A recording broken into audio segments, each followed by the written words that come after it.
तुमच्याकडे पण रोज नाश्त्याला पोहे आणि उपमाच आहे का? तर हे रव्याचे अप्पे नक्की ट्राय करून बघा. जेवढा बारीक रवा घ्याल तेवढ्या प्रमाणात दही घेऊन त्याला मिक्स करून 10 ते 15 मिनटं बाजूला ठेवून द्या.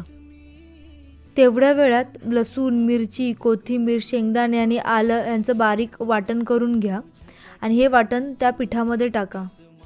त्या पिठाला जिरे मोहरीची मस्त फोडणी द्या व बारीक चिरलेला कांदा घालून मिश्रण एकजीव करून घ्या. त्यात खायचा सोडा किंवा इनो टाकायला विसरू नका, नाहीतर फ्लफी आणि क्रंची अप्पे मिळणार नाहीत तुम्हाला.